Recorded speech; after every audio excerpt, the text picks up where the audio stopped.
오늘 우리에게 주신 하나님의 말씀 아모스 2장 13절에서 16절입니다. 아모스 2장 13절에서 16절 말씀 함께 읽겠습니다. 보라, 곡식단을 가득히 실은 수레가 흙을 누름같이 내가 너희를 누르리니 빨리 다름박질하는 자도 도망할 수 없으며 강한 자도 자기 힘을 낼 수 없으며 용사도 자기 목숨을 구할 수 없으며 활을 가진 자도 설 수 없으며 발이 빠른 자도 피할 수 없으며 말 타는 자도 자기 목숨을 구할 수 없고 용사 가운데 그 마음이 굳센 자도 그날에는 벌거벗고 도망하리라. 여호와의 말씀이니라. 아멘. 본문에 계시된 주님은 어떤 분이십니까? 죄로 가득한 죄인들을 누르시는 하나님이십니다. 서너 가지 죄로 인한 징벌 시리즈가 북이스라엘을 향하여 이방들을 우회적으로 경고하시면서 마침내 북이스라엘을 본론으로 말씀하고 계십니다. 그 첫 단락의 결론이 2장 끝부분입니다. 북왕국을 이렇게 심판하시겠다라는 것이죠. 앞에 그들의 죄악을 낱낱이 고발하신 후에 그들을 어떻게 심판하시는가? 앞에 있는 모든 유다를 비롯한 이방에 대한 심판은 소멸하는 불로 심판하는 형식이었습니다. 하지만 북왕국에 대해서는 파격적으로 선언하십니다. 그것도 비유로 말씀하시죠. 13절 보라, 곡식단을 가득히 실은 수레가 흙을 누름같이 내가 너희를 누르리니. 이 심판의 특징이 뭡니까? 하나님이 직접 심판하시겠다라는 것입니다. 그 전에는 삼자를 동원해서 왕과 백성들을, 지도자들을 심판하는 형식이었다면 북이스라엘에 대해서는 내가 너희를 누르리니, 하나님이 직접 그들을 심판하십니다. 9절에서도 내가 아무리 사람을 그들 앞에서 멸하였나니 이렇게 말씀하시죠. 또 10절에서도 내가 너희를 애굽 땅에서 이끌어내어, 하나님이 직접 이스라엘 백성들을 위해서 구출도 하시고 싸워주시기도 하셨는데 그 하나님의 등장이 이제는 이스라엘을 향한 심판의 등장으로 이어지고 있다는 사실입니다. 13절에서 내가 너희를 누르리니 이렇게 말씀하시죠.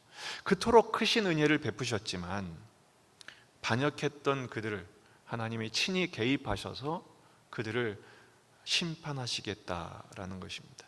비유가 매우 독특합니다. 곡식단을 가득히 실은 수레가 흙을 누름같이 이렇게 되어 있죠.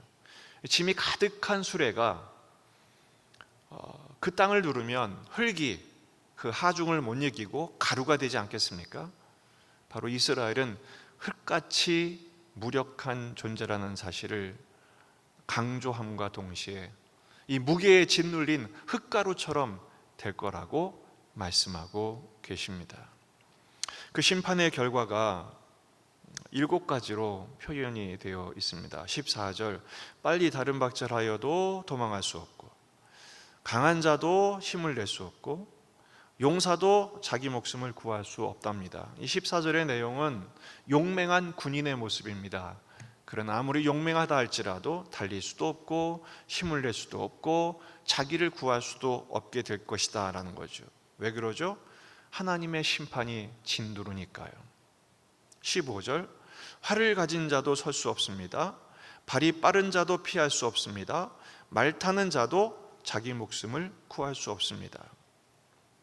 여기서 궁수, 또 발이 빠른 자, 말 타는 자, 보병일 뿐 아니라 기병, 말 타고 달리는 기마병도 하나님의 심판 앞에서는 아무 힘도 쓸 수 없다라는 것이죠.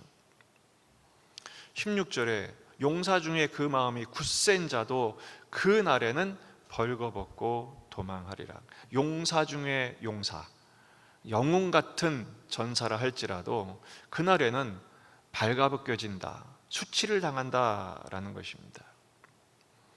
축복의 이스라엘이 심판의 대상이 된 이유가 무엇입니까? 구원자 하나님을 존중하지 않았기 때문입니다. 하나님을 경외하지 않고 죄악에서 떠나지 않았기 때문에 축복하신 하나님이 이제는 심판하신 하나님으로 그들을 직접 대적하고 계신 것이죠. 이 심판의 목적이 무엇입니까? 하나님은 북이스라엘 향해 심판을 예고하시는데 멸망이 목적이 아닙니다. 회복되기를 원하세요. 16절에 그날이라는 단어가 나옵니다. 그날에는, 우리는 번역이 중간에 나와 있지만 원문을 보게 되면 순서가 이렇습니다.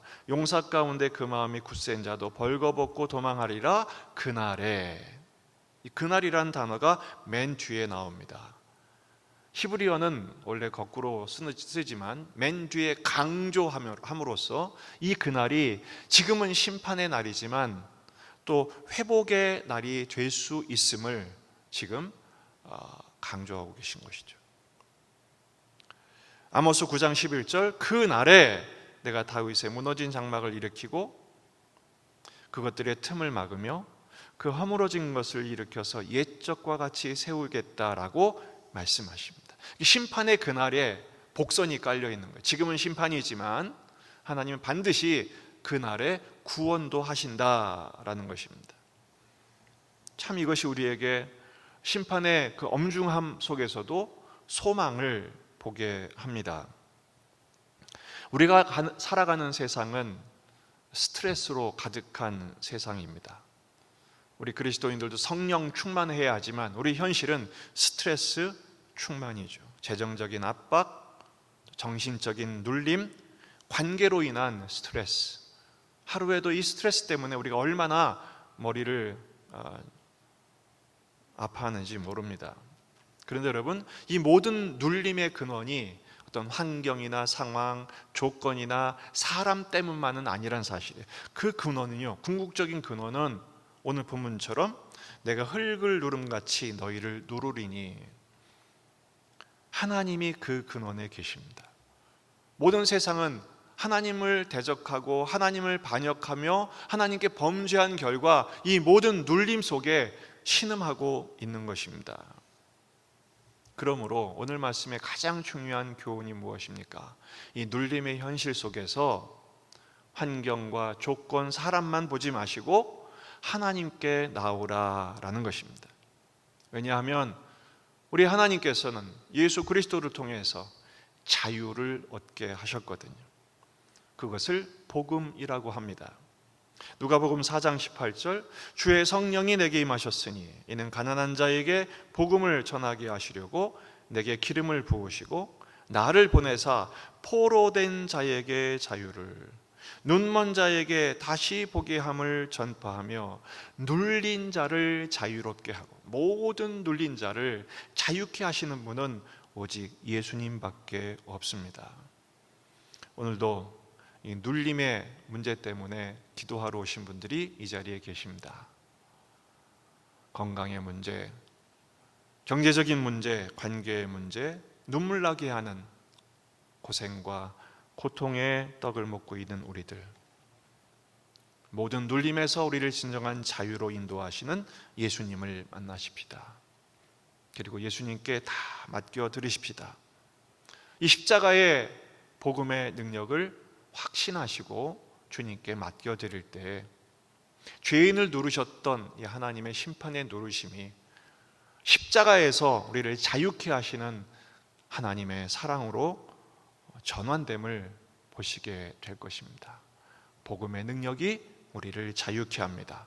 모든 죄에서 우리를 구원하십니다. 십자가의 능력을 체험하고 확신하며 오늘 하루도 이 모든 눌림으로부터 자유케 하시는, 가볍게 하시는, 쉼을 누리게 하시는 그 은총을 누리시기를 주의 이름으로 축원합니다. 다 같이 이 시간 기도하시겠습니다. 우리 자신과 가정과 교회와 이 지역의 복음화, 민족의 복음화, 세계 복음화를 위해서 기도하시고, 환우들과 군에 있는 아들들을 위해서 기도하시고, 또 선교를 위해서 여러분 하나님이 주신 모든 기도 제목들 가지고 간절히 기도하시다가 돌아가시겠습니다. 다 같이 기도하겠습니다.